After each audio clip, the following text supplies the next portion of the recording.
Today is a celebration of your fretting hand pinky finger, that wonderful little digit that we know and love, but sometimes can be a little unruly.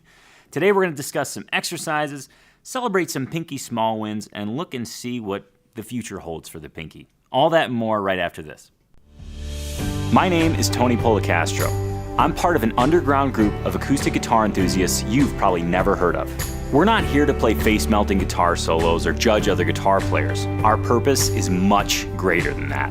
For us, it's about expanding our quality of life through music and having fun with our guitar, not just mastering it. Getting better at guitar is proof that we do have what it takes to be a guitar player, which means we can build stronger bonds with friends and create lasting musical family traditions. But if you asked a guitar snob or a music academic, they would turn up their nose and say their way is better.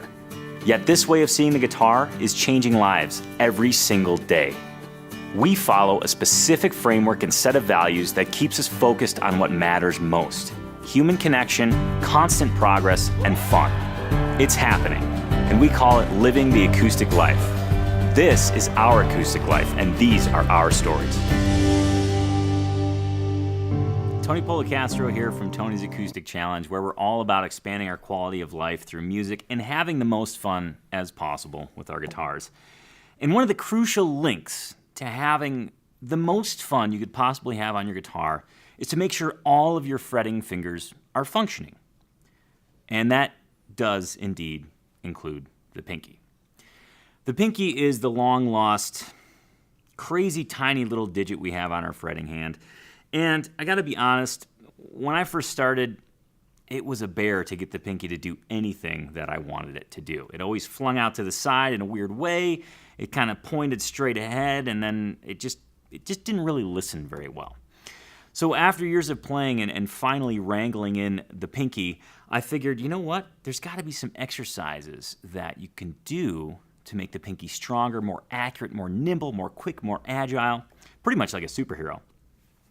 And after developing these exercises, I thought to myself, I need to challenge folks to a 5-day pinky challenge.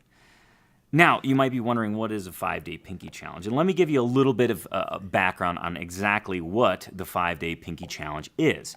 Now, normally on Tony's Acoustic Challenge, you have your practice plan where you log in, and every day there's a new exercise waiting for you. And it usually follows the typical format. Well, the TAC typical format, which is Monday you get a warm-up, Tuesday a lick, Wednesday you get a chance to improv, Thursday you learn rhythm guitar and a chord progression, new technique, and then Friday you get an in-depth look at what we call key chords, which is kind of a theory-based, key-specific approach to learning chords and, more importantly, practicing chord transitions. Now, that's what the typical Tony's Acoustic Challenge week looks like.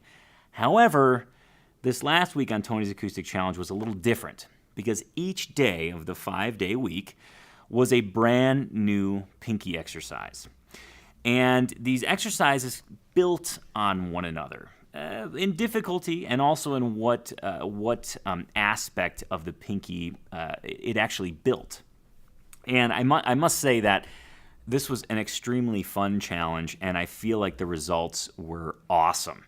Not only were the results awesome, there was a lot of small wins, but there was also a lot of questions as well. So here we are on the live Q&A celebrating this, and I know that there's still some questions out there. So I want you guys to please start thinking of questions that you may have had during the week, maybe questions that I didn't discuss during the 5-day pinky challenge, and go ahead and start typing those in. Both Levi and Noah are here standing by. And they're going to be. Howdy. They're going to be the. What's up? Should we call it the conduit? The conduit. The. Getting the questions. Yeah, the from question them to you. gatherers. Yeah, I prefer the term catalyst. Catalyst. Yeah. I like that. Yeah. That's a great. They are the question catalysts. So please get your questions. Type them on in the comments, and Noah's going to be feeding me those questions, as he is the question catalyst.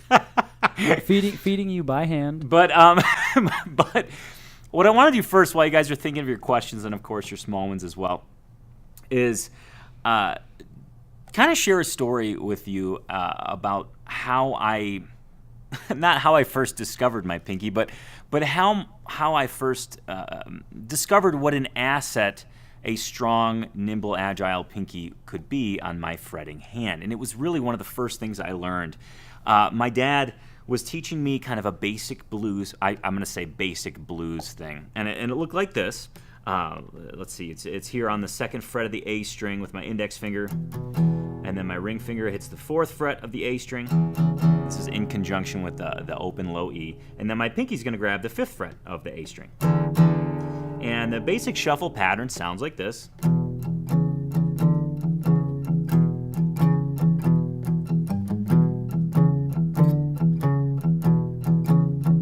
And I'll tell you what, when I first learned that, first of all, I thought it was the coolest thing ever, because it's something I recognized, and I knew I could take it to the guitar, have fun with it, and actually play something that not only I would recognize, but other people would recognize as well. But there was a huge wall in between me and playing that very thing, and that was the functionality of my pinky, because I tell you what, between it being not accurate and between it being just kind of having a mind of its own, really, I couldn't really depend on its consistency, nor could I depend on its fretting strength. I would occasionally hit the note and it would be really buzzy. I'd hit the wrong fret, I'd hit the wrong string. And after, I'm talking months of working with that very shuffle, finally the pinky started getting reined in and could be a little bit more dependable. And then my dad shows me a different part of this blues shuffle. And I'm going to show this to you right now. And just when I thought my pinky was becoming strong, this new part shows up and just threw me for probably the biggest loop, because I thought my pinky was strong and then I realized how weak it truly was. So here was the first part again, just so everybody's on the same page.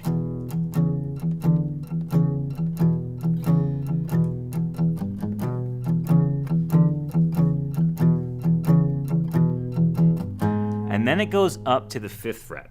Okay, my index finger will be at the 5th fret of the low E, ring finger the 7th fret of the A string, and my pinky's going to be extending from the 9th fret of the A to the 10th fret of the A. Okay, so this is the second part.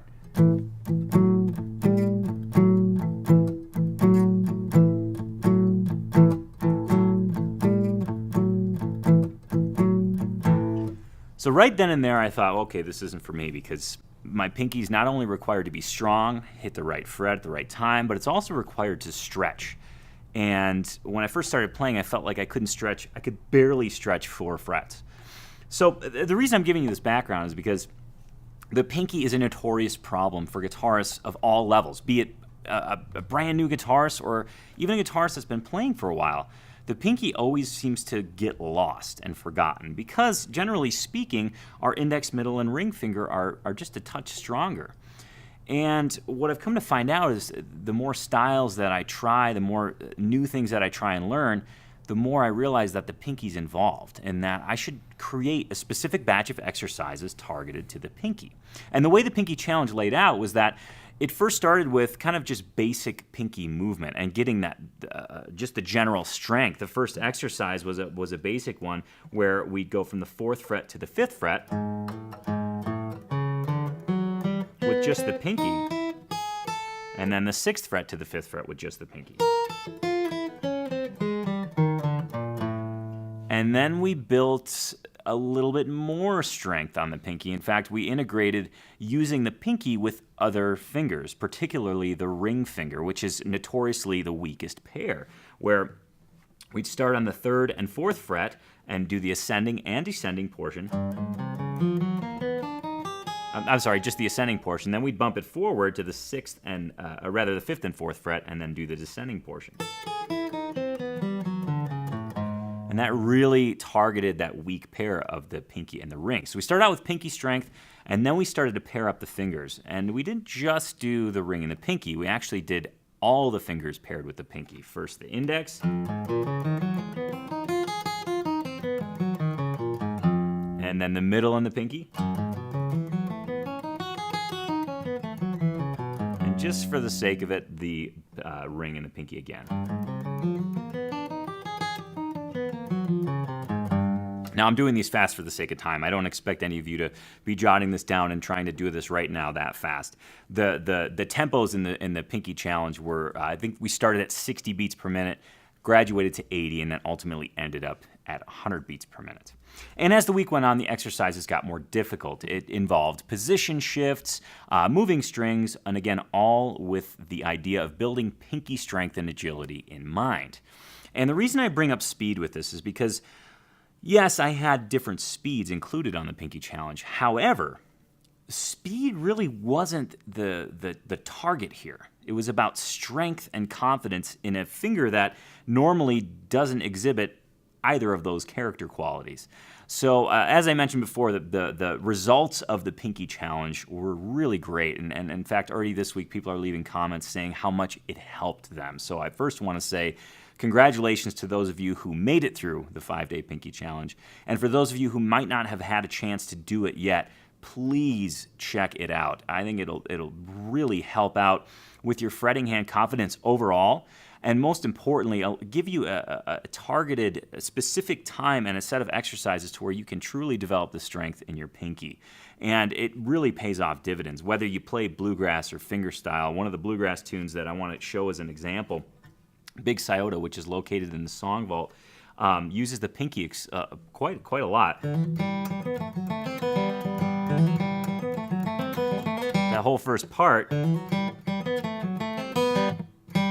is all pinky driven. You're using it to hammer on frets, you're using it to just fret other strings. And likely, or rather as well, fingerstyle players, Freight Train's another great example, also located in the Song Vault, where you're using the pinky to access melody notes.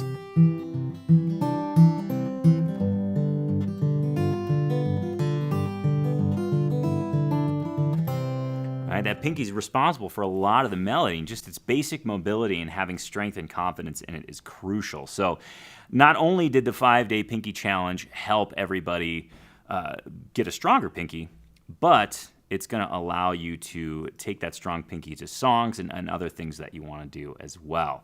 So that's kind of the skinny on the 5-day pinky challenge. Now, I'm hoping that we have some questions building up, because I would love to answer any questions or comments that people have about the pinky challenge. And with that being said, for those of you who want to really go the extra mile, you can use your left hand or your fretting hand on your mouse and just use the pinky to click around. That's a good one, Tony. Do you see what I did there? Yeah. Okay.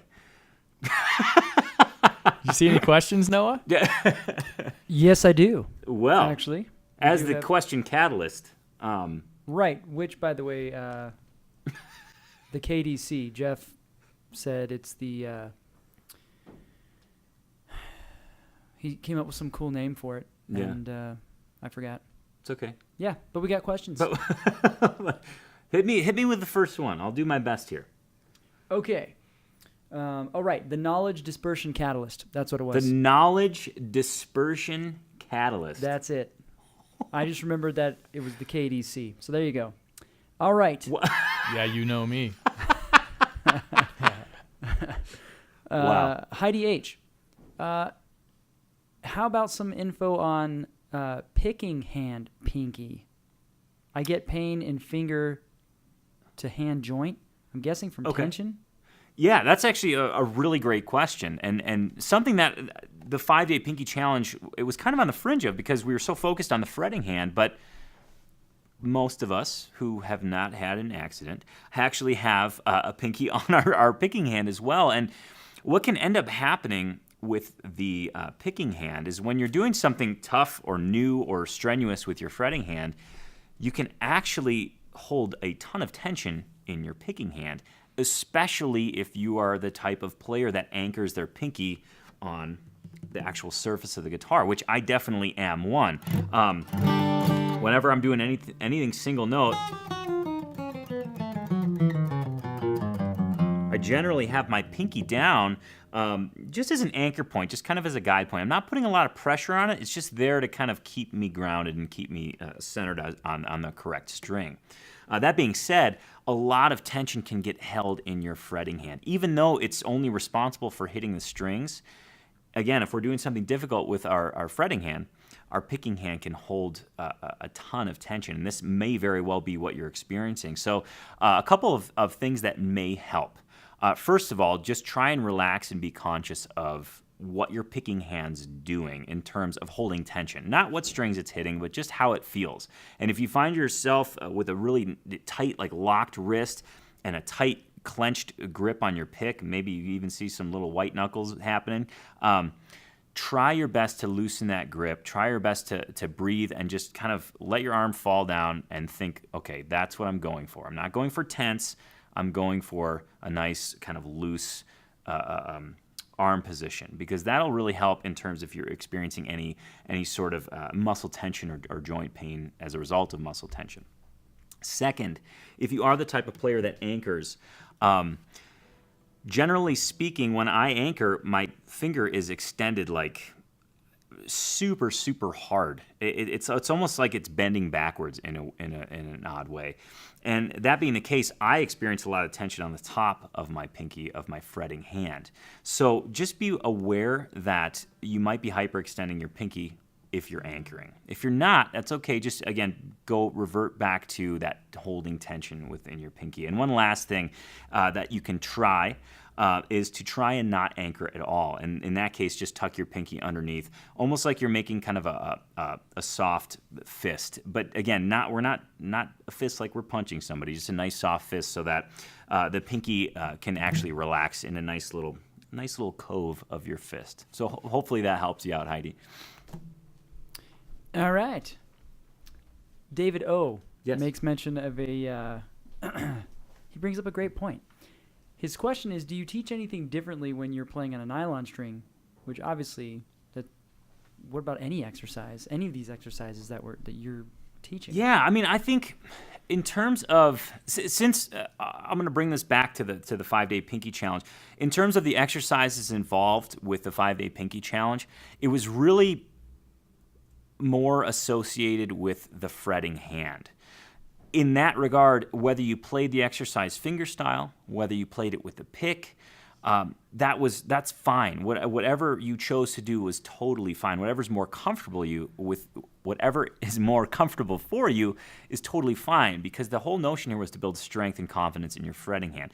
That being said, I chose to do all the exercises with a flat pick because anytime I can eke out a little bit of extra flat pick work, I try and do that, because it really helps with the navigation of the flat pick.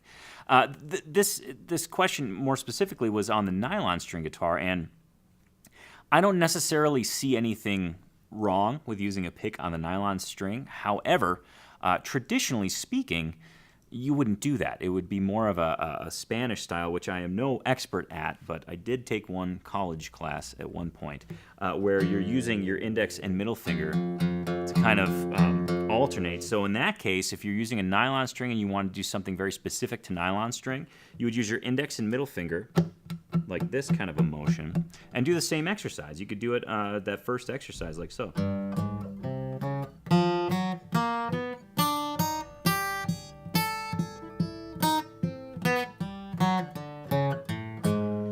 And that would be more of a specific application for nylon string guitar. But as far as the licks and other things we do in TAC, I would say if you have a nylon string and you love the tone of it and you happen to like using a pick, there's nothing wrong with that. It's totally okay. Zach Brown's a great example earlier in his career, and probably currently as well. Played a nylon string, a Taylor nylon string, used a pick, and it was a tone thing, and it sounded really cool. So if you want to use a pick with your nylon string, go for it. All right, Michelle asks, I'm wondering about bad habits in form.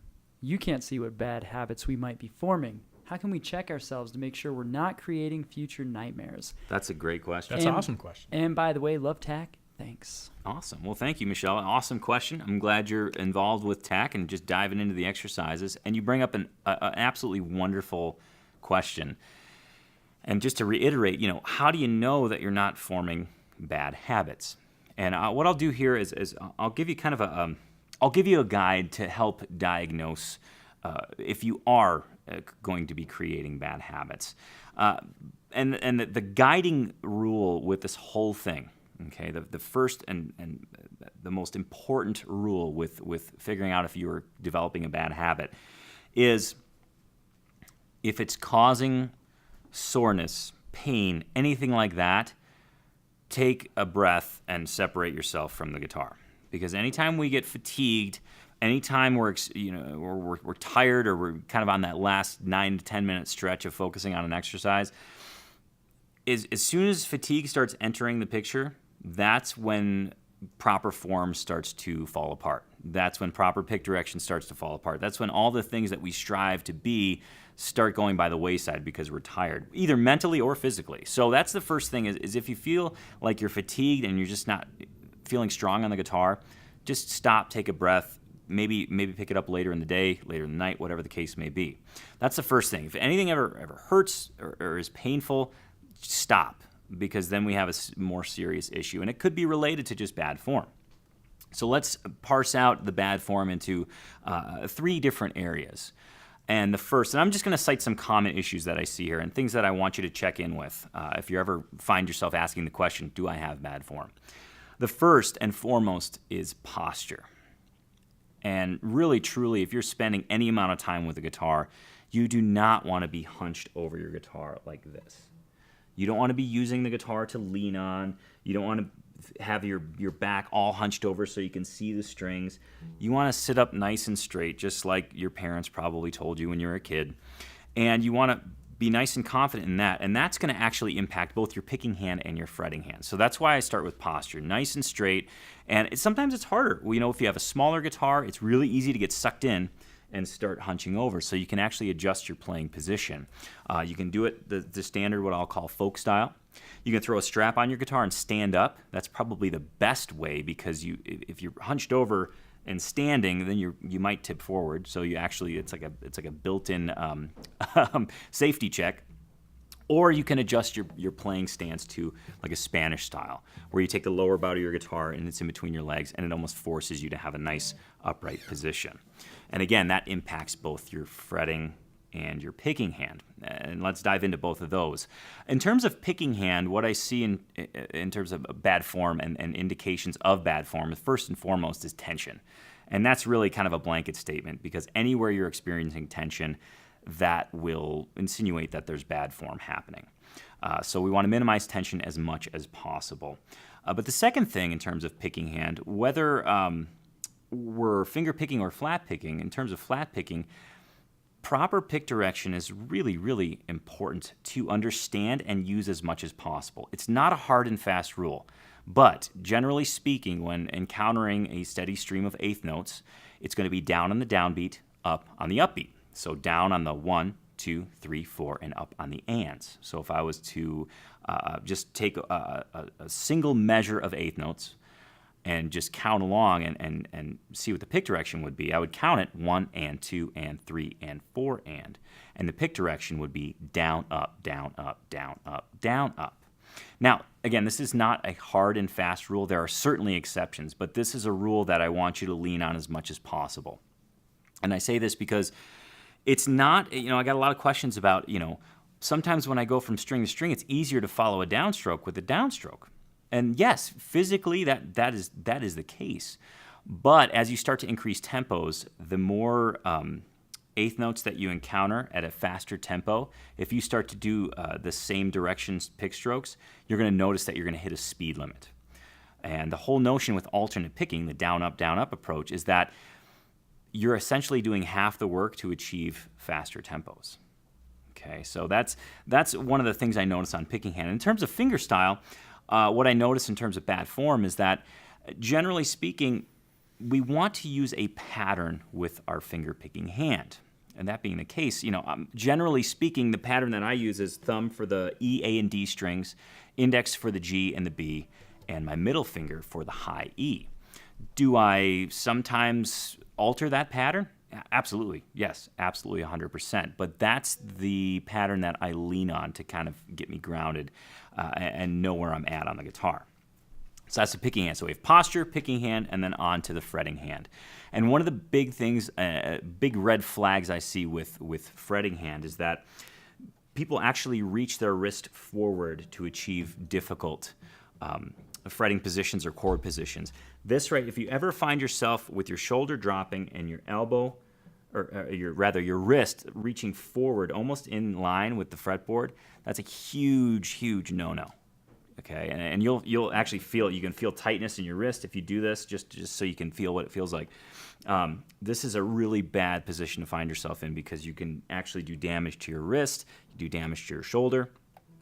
So what I like to say is that you want to have your fretting hand just in a nice comfy spot, almost as if you're grabbing a doorknob, but in a nice comfy spot, a relaxed spot, and keep your thumb on the back of the neck, kind of in between your index and middle finger as an anchor point, and have the palm of your hand close to the fretboard, not on top of, but close to it, because then you get proper arch in your fingers.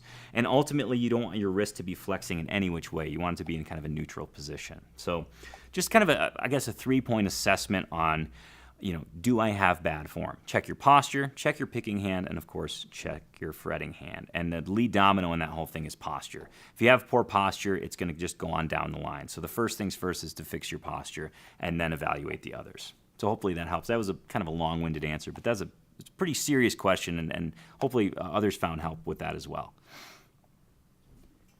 Tony, I'm going to throw in a small win here. Yes, please.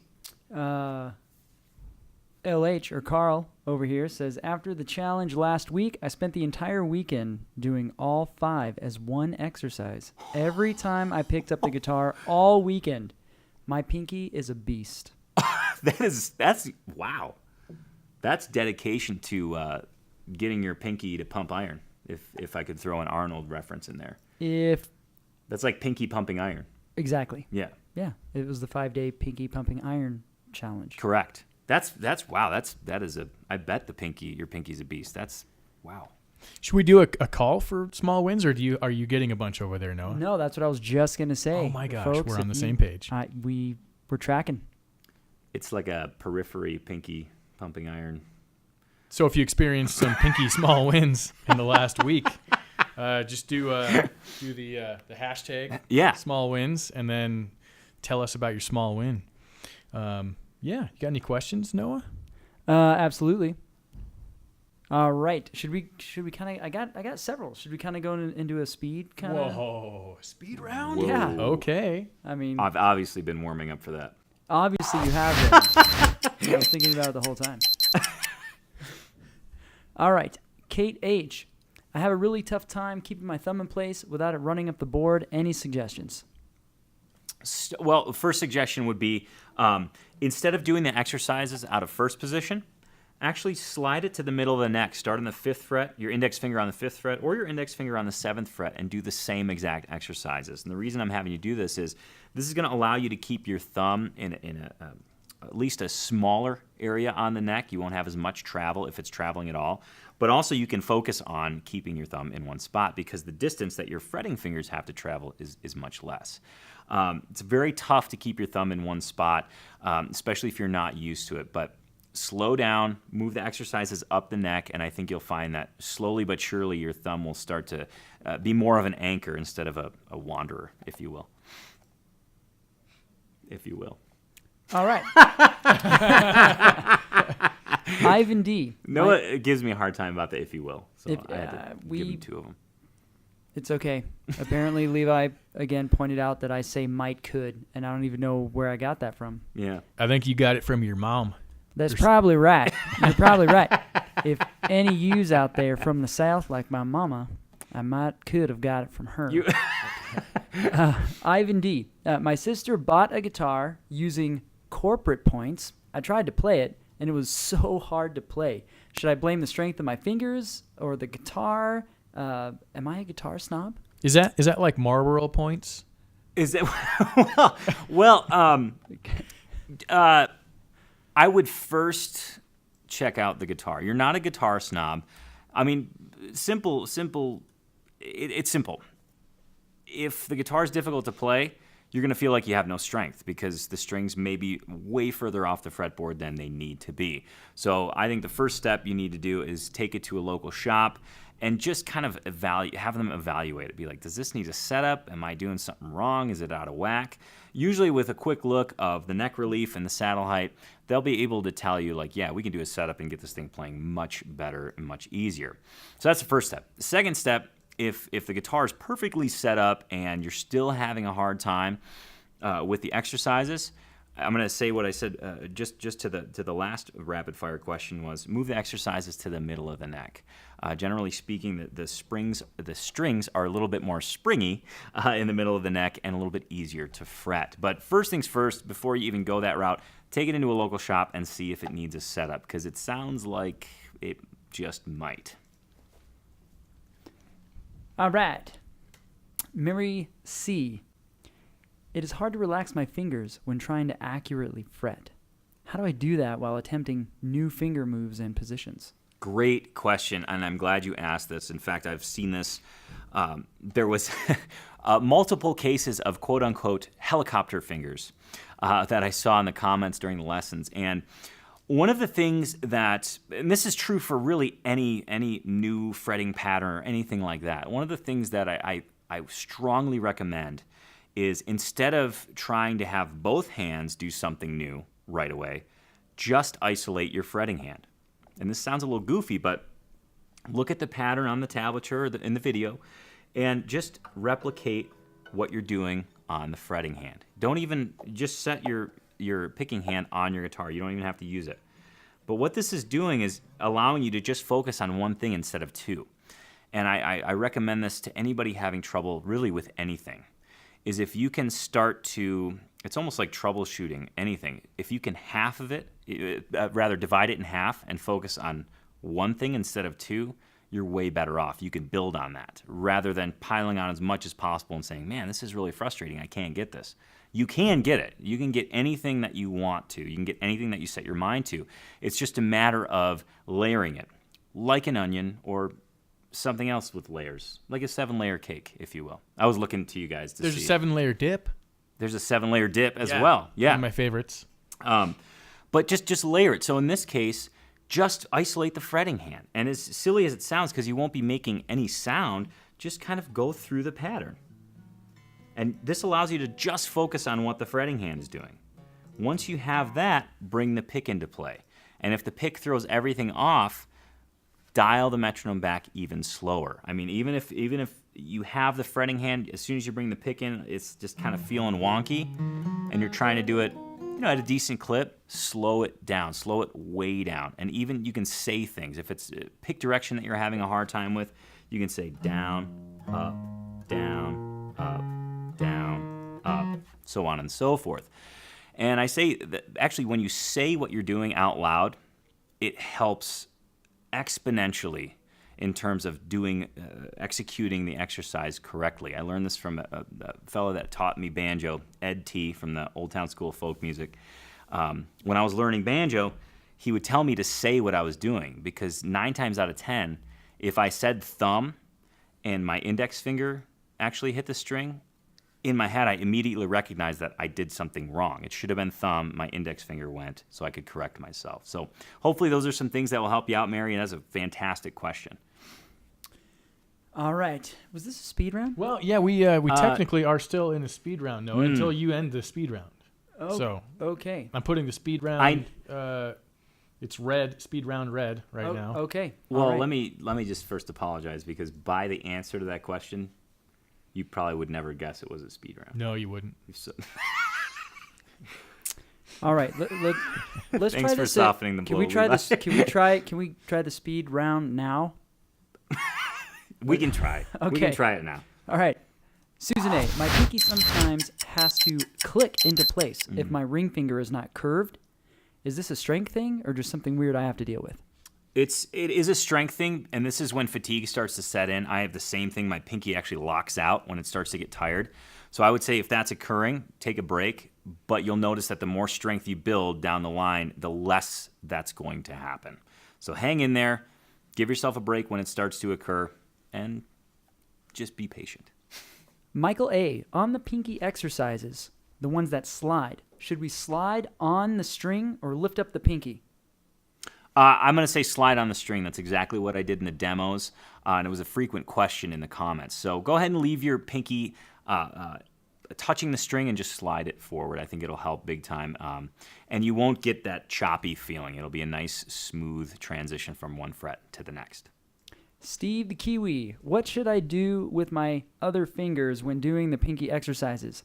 I notice your fingers are parallel, but when I do the exercises, my other fingers end up looking like an eagle's claw.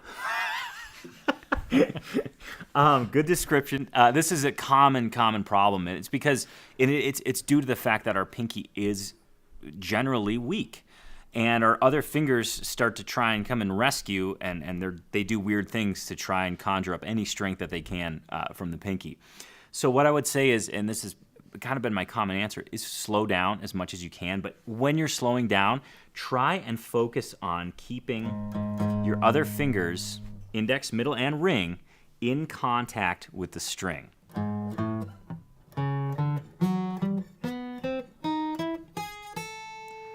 It's going to take a lot of mental effort, and it's going to be a lot of kind of starts and restarts.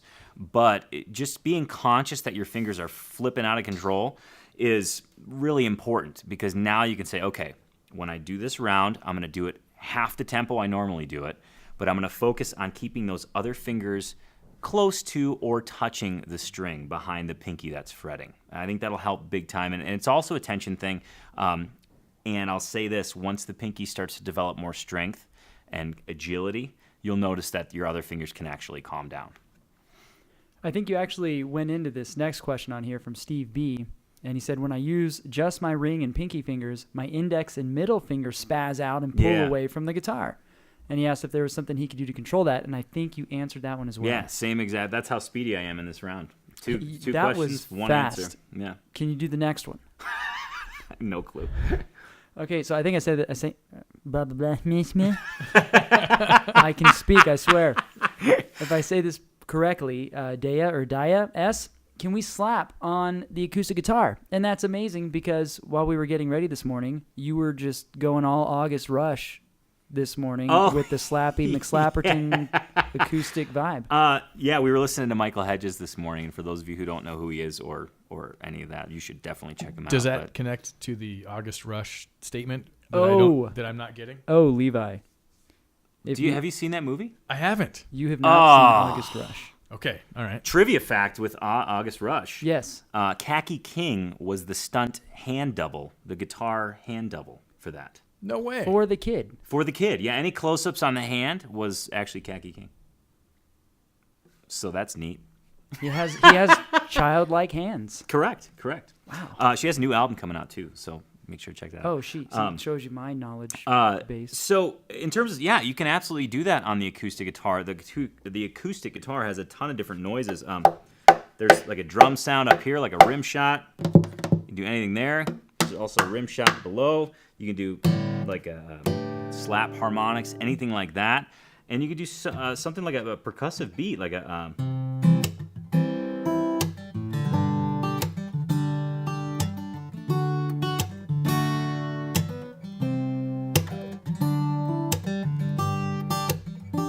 anything like that. On the acoustic guitar, there's really a ton of tonal possibilities. Just looking at an acoustic guitar, you think, cool, well, not a lot of possibilities, because, think of an electric guitar. It's got all these knobs and things and pedals and whatnot, but acoustic guitar has a ton of different, it is like a sonic explosion of sound. A sonic explosion of sound. So there's a lot of different options, and there's a lot of different players. I'll give you a list of players too that would be great examples. Andy McKee, Eric Mongrain, Khaki King, as I mentioned, Michael Hedges, Preston Reed. I'll throw one more in there, I think. Actually, I'll just leave it at that. Oh, Antoine Dufour is another one. So there's a couple that'll show you kind of the gamut of sounds that the acoustic guitar is possible. Okay, is last possible one. with the acoustic guitar. Last one for the speed round? Yeah. Gorillas Forever. How hard are you supposed to press the strings? I can never do a completely clear sounding bar chord, barely a power chord, even since I have to press so hard. Yeah, it's there. You shouldn't have to white knuckle the guitar. That being said, there is a certain amount of strength necessary for fretting with the pinky, doing bar chords, power chords, etc. But to limit the amount of pressure necessary, I would strongly recommend evaluating where you're fretting the string. And I say this because there's a sweet spot, which is right next to the fret, not on top of. On top of, you'll get a kind of a fuzzy note. Real far behind, you have to press really, really hard. And you still can get a buzzy note. However, if you're right next to your intended fret, you don't have to use hardly any pressure at all. You still have to use pressure, but it's much less because that's the sweet spot. It takes minimal effort to get maximum tone. So I would first go through and evaluate your bar chords, your power chords, your single notes, and see, gosh, where are my fingers landing? And if they're far away from the sweet spot, you can make a quick change, put your fingers in the sweet spot, and I think you'll notice an immediate difference. If you are already in the sweet spot and it's just kind of still buzzy and funky, that could be a strength thing. And any sort of exercise, any warm-up exercise on Tony's Acoustic Challenge or any warm-up exercise you develop or find will certainly help with that for sure. I caught you because you thought I was going to go on and on and on. I was giving you the space. But I didn't. Hey, Tony, got a small collection of some small wins, so why don't we segue into that? Please do. All right. You ready?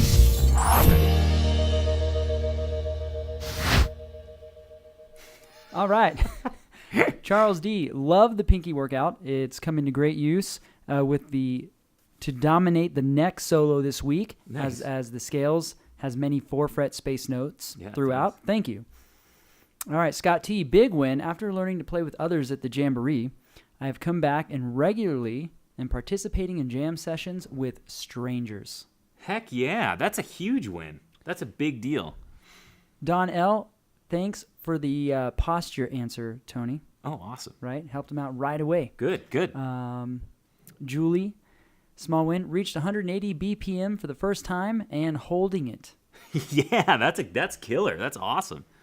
Bob G, pinky anchor suggestion from just a couple minutes ago worked well immediately. Killer. Nice job, Bob. Kate H, this exercise really helped my fretting hand to hit the strings in the proper spot. Fantastic. And Chuck H, pinky is finally useful. Chuck's got a useful pinky. Sore, but useful. Well, yeah. That's kind of one of those trade-offs when you work on it that hard, that specifically. But it can be a useful fretting digit, and I think a lot of people don't realize that. No, they don't, Tony. But so many people now do know it.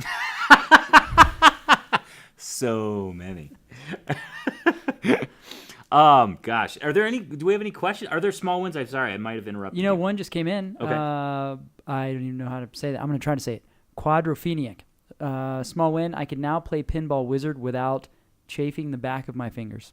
Hey, you know what? That's a killer win. It's a killer song. You got another one there, Noah. You see it before me, Levi, please. The Ashes mini moves. Played and harp harmonious solo from Somewhere Over the Rainbow. I'm with you. I don't know Harp what that harmonics means. solo. That's okay. Sounds like they did something cool. Yeah. With Somewhere Over the Rainbow. It sounds like the harp harmonics for Somewhere Over the Rainbow. Right, okay. A la Tommy Emmanuel. Yeah, I'm pretty sure. I think that's what it could be. And if that is the case, that's awesome. That is so killer. That's one of my favorite things in the world. Michelle also threw in there a big win. Was she's now been consistently playing for the first time in years and just loving it. That's killer. That is awesome. I love to hear that. I mean, it's necessary once you get on that kind of the path of actually having fun and putting in your time with the guitar. And it doesn't have to be, when I say putting in time with a guitar, I'm not talking hours and hours per day. Just kind of getting that daily touch. Even if it's 5 minutes, it's a huge, huge help. And it creates this positive progress that is undeniably just feels awesome. So great job doing that. That is once you get in that habit, it's just got to keep that train rolling. So great job. Yeah, I want to throw one more out there, Tony. Yeah. Question from Julie I, and I think this could help or segue into dispelling a myth. Okay. She makes a comment that her brother's left-handed and was wondering if your practice routine would he benefit from it? Is there some myth about the left-handed guitar player? Yeah, there is, and it's almost as if it's. Well, first of all, let me say this. TAC is welcoming of both right-handed players and left-handed players alike.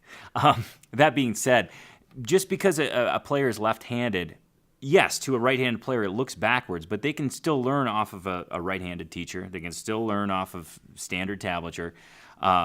It's just they play left-handed. So nothing needs to change. Of course, obviously their guitar, but that's really about it.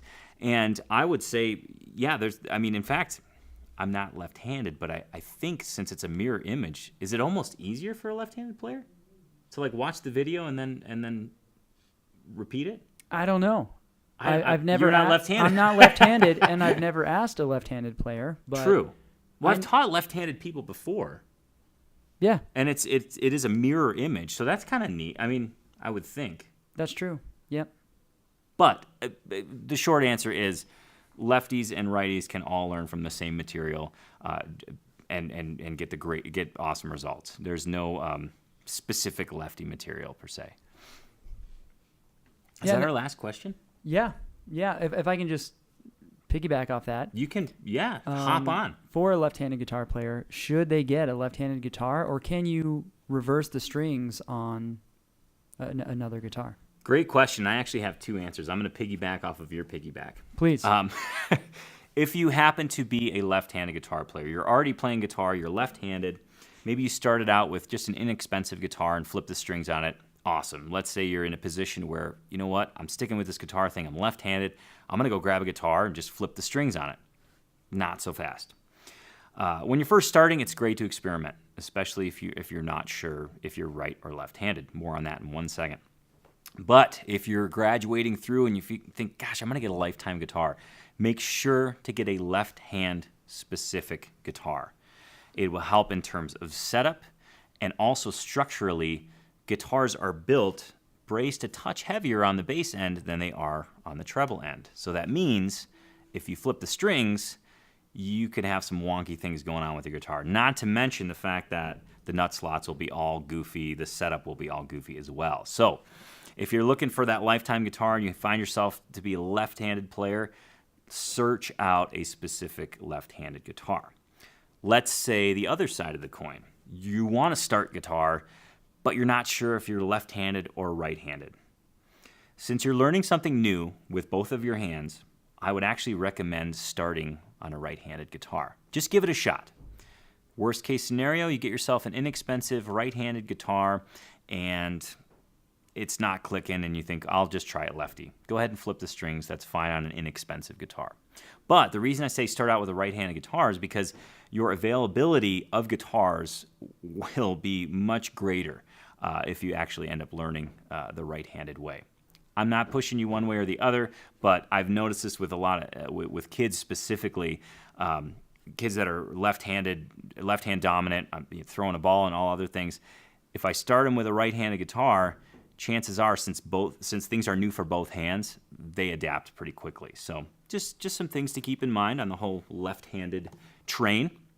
And with that being said, gosh, I hope you guys enjoyed this. This was really fun. I dug the 5-Day Pinky Challenge. Noah and I were commenting about it earlier this week as he was crafting emails, and we thought that the response was awesome. And again, I'm just going to mention, for those of you who haven't gone through it yet, maybe summer got busy, that's fine. Go back through it this month. I think you'll really find that it's going to do wonders for your little digit there. And I think you'll notice a newfound strength, agility, just an overall confidence in your fretting hand because you're adding the pinky to the fold. So often, when I was first learning tabs for songs and things, I would just avoid using my pinky. It's like I almost had just a 3-fingered fretting hand. But the more strength I got in my pinky, the more I was able to integrate it.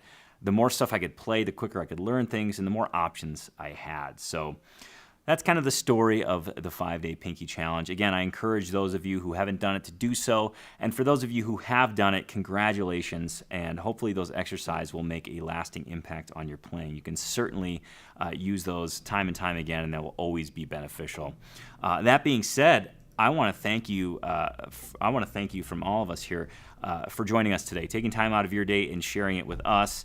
And I just want you to keep on picking. Have a great rest of the day, and I'll see you on the lessons. See you guys. Cheers. My name is Tony Policastro. I'm part of an underground group of acoustic guitar enthusiasts you've probably never heard of. We're not here to play face-melting guitar solos or judge other guitar players. Our purpose is much greater than that.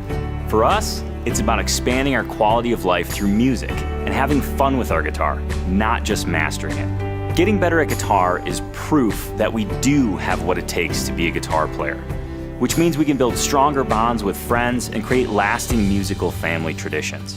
But if you asked a guitar snob or a music academic, they would turn up their nose and say their way is better. Yet this way of seeing the guitar is changing lives every single day. We follow a specific framework and set of values that keeps us focused on what matters most: human connection, constant progress, and fun. It's happening, and we call it living the acoustic life. This is our acoustic life, and these are our stories.